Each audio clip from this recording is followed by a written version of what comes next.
So let's start. First, let me explain the situation. Let's imagine, this problem is not from this book. I took it from some other book. I don't remember which one. Let's imagine this situation. So we have a rigid object, this ruler, right, or some rod, right? And the axis of rotation is over here. So this rod can swing around this axis of rotation. Right? So first, initial situation.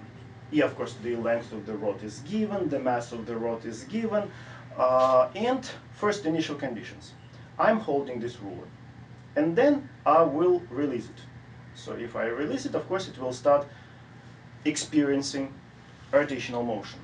So we need to find the angular velocity of this rod when it swings all the way down to the vertical direction. So we need to find angular velocity at this point. Right? So let's do it. First, of course, I will make a picture. And then I will write what is given, and then we will start discussing it. So I'll just put a new bullet, right? And so here is my corner.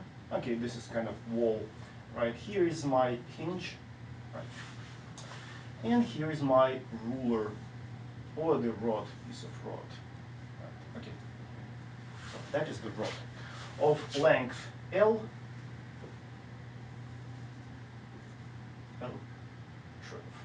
Okay, length L and mass M. Okay, let me write what is given. Length is 1.5 meters. And let me write it here. Length is 1.5 meters. Mass is, I don't remember, what is mass? 8 kilograms. Mass is 8 kilograms. And what else? That is my initial position, right? So that is my initial, no, let me label it as position 1. That is my position 1. And then, of course, this ruler will experience circular motion, and it will end up over here. So let me now draw our second position of this ruler, slightly distorted. Again, this length is L, right? And this will be my second position. This will be my second position. Okay, I think I gave almost everything. Now let me write what will be the initial angular velocity. Since ruler is at rest at the first position, of course, initial angular velocity is 0. And what do we have to find? We need to find angular velocity at this final point, omega 2, and I will put a question mark. And what are we going to use to solve this problem? We're going to use conservation of mechanical energy. We assume that there is no friction. We can easily neglect air resistance, and force of gravity, which acts on this ruler, is the conservative force. We can introduce potential energy, and we can use conservation of mechanical energy. So let me write. So we're going to use conservation of mechanical energy. So I can write E at point 1 must be equal to the total mechanical energy at point 2. My initial point in the solution. Now, of course, we need to write explicitly what is inside of this total mechanical energy. Right? Of course, I can write that we have kinetic energy of the rod plus potential energy of the rod throughout this motion. So I can write K initial plus U initial equals to K final plus U final at the point 2. Now we need to understand which kinetic energy expression for the kinetic energy we can use. Now we don't have a translational motion. Now this motion is not translational. This is the pure rotational motion of the rod around this axis of rotation. Right? So if you remember how to, of course we derived the expression for the kinetic energy, rotational kinetic energy, right? in our lecture. How to restore that expression for the rotational kinetic energy if you remember translational kinetic energy. Most of students remember that. So if you remember, K translational equals 1 over 2 mv squared. Now let's, using this, let's write down the expression for the kinetic energy, rotational kinetic energy. So we need to replace these translational quantities with rotational quantities. So first replacement. Instead of mass, we have to use the rotational equivalent of the mass, which is the moment of inertia. We discussed it in the previous recitation classes, discussed enough. And then what? Instead of translational velocity, we have to use the angular velocity. Okay, so if you replace these things, these quantities, you can write immediately the expression for the rotational kinetic energy. So I can write K rotational equals 1 over 2 moment of inertia times square of the angular velocity. So that's what we're going to use over here and over there. So let me circle it. Just ingredients for this equation. Right? I'm just preparing ingredients for this equation. Now we need to understand how can we find potential energy due to gravity. And here's the problem with that potential energy. And we did not discuss this in our lectures. How to find a potential energy of a solid body, rigid object, rigid body. What is the problem? So far, we used potential energy due to gravity, but we use potential energy of a point mass. So if you have one point, right, and if you have a reference level, we could write easily gravitational potential energy by using the expression mass times acceleration due to gravity times the distance from the reference level to the point where the mass is. Now the problem is this. You have a rigid object, and force of gravity acts on all points. All points. This point, this point, this point, this point. We have a gazillion number of point masses. And each of those point masses give a small contribution to the total potential energy. So there will be some contribution from here, from there, from all points. So now the question, if you add them all up, what are you going to end up with? Right? Because now it's not a point mass. Now it's a rigid object, tons of points connected together rigidly. Right? And again, I did not discuss this trick in the lecture. So the trick is this. We have to use the beauty of the center of mass. Center of mass has a few remarkable features, and this is one of them. So the trick is, what do you have to do in order to find the potential energy due to gravity of a rigid object? Find the center of mass. Okay, let me draw it. Find the center of mass of a rigid object. For example, this is here, because we have symmetrical object, so the center of mass is at the center. Then imagine, sort of squeeze the whole object into a point. Of course, it's imaginary, right? Squeeze the whole object into a point mass positioned at the center of mass. So the total mass of a rigid object now will be positioned at the center of mass. So basically create like a fictitious point mass. Of course, it's all imaginary, right? So you squeeze the whole object into the point at the center of mass, and then draw your and then you can find a potential energy of this point mass relative to some reference point, whatever reference point you pick. Now let me explain it here on the board. So let me put it like this. U gravity, and I will put question mark. So if you have a rigid object, right, and you want to find potential energy of this rigid object, let's say you pick a reference level, let's say this is U, G equals 0, right, this is your reference level. Right. So idea is you find the center of mass point over here, let's say, And then now, instead of this rigid object, you have to deal with this situation. So you will just, at the point of center of mass, you will, okay, let's say the mass of the object is m.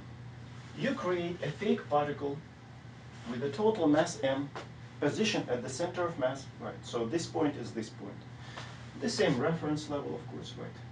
And now you just need to use this distance. Let's say y cm. Distance from the reference level to the point where your center of mass is. The same trick we used to calculate torque due to gravity in our previous lecture. It's exactly the same idea. We just need to use the beauty of the center of mass. Right? So that's what we're going to use here. U equals, okay, so U due to gravity over rigid object, over rigid solid object, will be equal m, g, where m is the total mass of the object, and times y of the center of mass. Okay. So that's another ingredient for our conservation of mechanical energy. So let me frame this now. So we have these two ingredients which will go into our conservation of mechanical energy. So we're almost done. So now we just need to plug them, apply conditions, and see maybe this equation will be enough to solve the problem. So now let me separate it like this. My board is small. I wish I had a little bit bigger board. So now I will continue this line. So let me, okay, this arm will go to this point. So K1, 1 over 2, moment of inertia times omega squared. 1 over 2 I omega 1 squared. Of course, omega 1, it's an angular velocity at point 1. Then, potential energy. Okay, now, of course, I haven't picked the reference level. So let me pick the reference level, for example, over here. So let's say this is my reference level. U equals 0. Right. That will be my reference level. Okay, and what? Now, this is point 1. This is point 1. The center of mass is over here, so we have to use this trick. Right? So this is the center of mass. So now we have to imagine that instead of having a rigid object, okay, this rigid object, we have a point mass, right, at position at the center of mass, and the whole mass is over there. Right? So and mg times distance from the reference level to the point where the center of mass is. And of course, in this case, it's 0 because center of mass lies at the reference level. So potential energy at the initial point 1 is 0. But anyway, I will write it plus mg y cm, and let me put it subscript over here 1. And now let me dump immediately these terms. Okay, as I told you, this is 0 because it is at the reference level. And we also know that initial angular velocity is 0, so we can dump this term as well. So the left-hand side of our equation is 0. Now we need to take care of the right-hand side. So let's do it. K2, 1 over 2 moment of inertia times omega 2 squared. Right? And now potential energy. The center of mass, of course, will go, and it will be here at the center, right? So that's my center of mass. So in order to find potential energy of the rigid object in the position 2, I need to use y sub cm. It's this distance from the reference level, this is my reference level, to the position of the center of mass. So this will be my y cm at point 2. And of course, since length L is the same over here, right? So y sub cm equals to L over 2. So I will write here, yeah, and this potential energy, of course, will be negative. because our object now, our center of mass, is below the reference level. So I will put minus mg. First I will write, let me, y sub cm at point 2. This is 0, and here we have these two terms. Now we need to say a few words about the moment of inertia. This is a rigid object. We know how to calculate moment of inertia over point mass. It's quite simple. You just take mass and multiply by the square of the distance from the axis of rotation to the point where the mass is. But if you have a rigid object, calculations of the center of, calculations of the moment of inertia is not simple. You have to pass calculus 3 in order to do that mathematically. We're going to use table 12.2 in your book, right? Just go to table 12.2 and use that. And I will probably write, but be careful. You have to use the proper expression. There are two expressions for the moment of inertia of a rigid object. Of the rod. So there is one when the axis of rotation goes through the center of mass, and the second expression when the axis of rotation goes through the end. So of course we have to use the moment of inertia when the axis of rotation goes through this end. Okay, and I will write, so the moment of inertia equals to, I think it's 1 over 3, yeah, ml squared.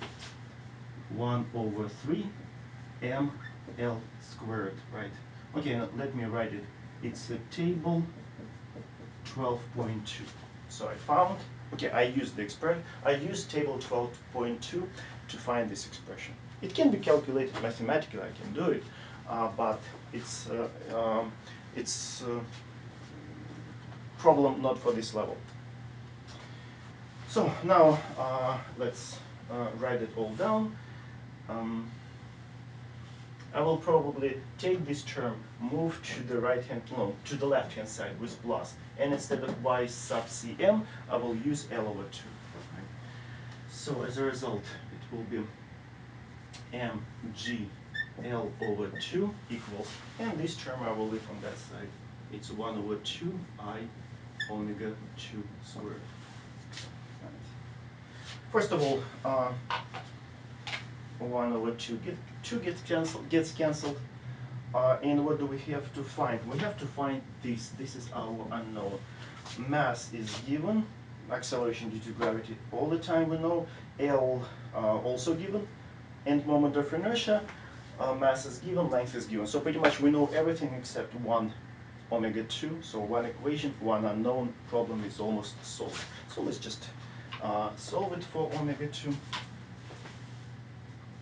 So of course, omega 2 will be square root. Moment of inertia goes downstairs in the denominator, and we will have mgl divided by the moment of inertia. And so now let me plug the expression for the moment of inertia. I will get square root of mgl divided by 1 over 3 ml squared. Okay, this is L. 1 L gets cancelled. This goes, and 1 in the power mass. Actually, we don't need mass, it looks like. So as a result, we have square root of 3g, and one of these L's survived.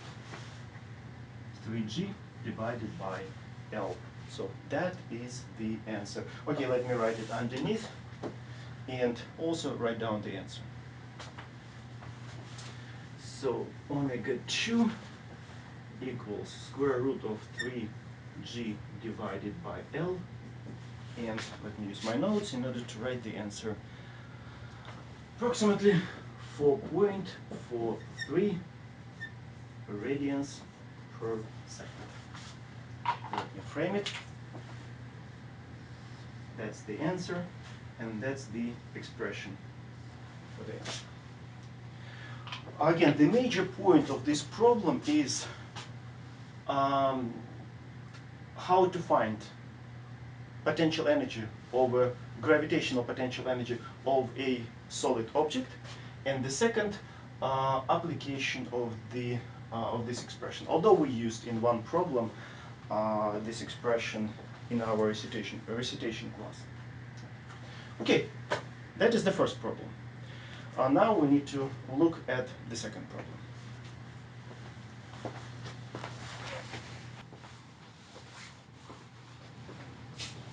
Okay, this problem which we just solved, this should be very useful when you start solving problem 1274 from your homework. But in order to make this problem ridiculously useful, I decided to add additional question or additional part to this problem. So which part? Okay, let's take this end of this rod, this ruler. Of course, this point experiencing a pure circular motion, pure rotational motion, right?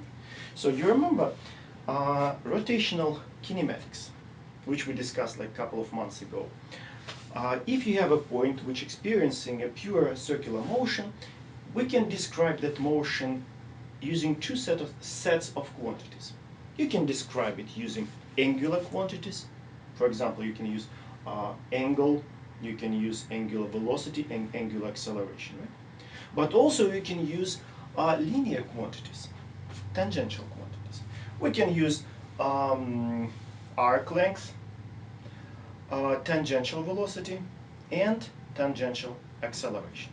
So now we have this point, and we know the angular quantity, right, which describes how fast angle changes in time at this point too. So now let's add additional question. What will be the tangential velocity of this end of this rod at this point too? So let's just find tangential velocity, right? Again, it will be useful in your problem 1274. I need to erase something. I will need these numbers. Let me erase this part. My board again is a little smaller than I would like to have, right? So I can erase this as well.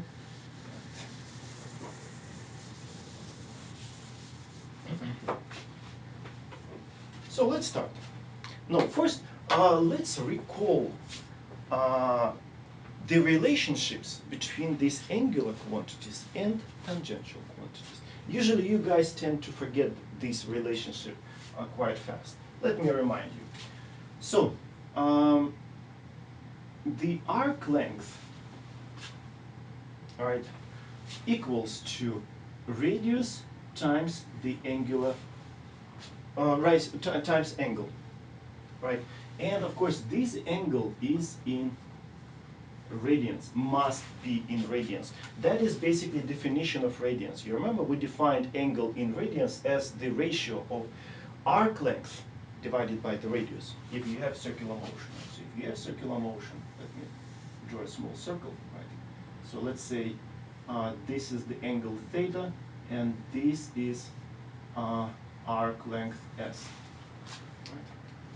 Then, in order to find the relationship between tangential velocity and angular velocity, you just need to take first derivative of this expression. So you need to differentiate with respect to time, and you will get v tangential equals r angular velocity. And of course, it's very important, angular velocity must be in radians per second, because that's what we differentiate, and this angle is in theta. So again, let me use a green, or blue. It must be in radians per second. It's very important. And then if you differentiate with respect to time one more time, you will get that tangential acceleration equals r. And again, r is fixed because particle moves around the circle. So r is constant times alpha, angular acceleration. And again, this angular acceleration must be in radians per square second. But what we need in order to find tangential velocity, we need to use this. That's what we need to use. So and after that, it's just basically you need to plug numbers. So, but anyway, let's do it.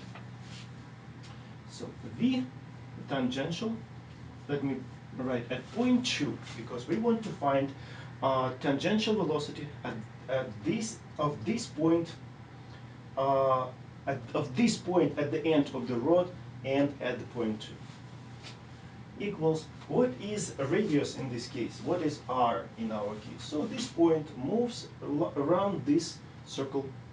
Right?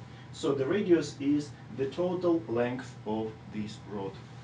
So I will put L times, and of course angular velocity, which we just found this, right? Angular velocity, omega 2.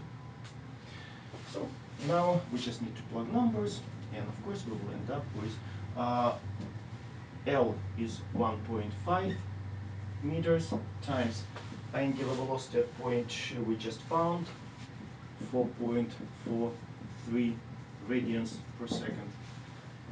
So if you multiply it, you will get, let me look at my notes, 6.65. 6.65 units.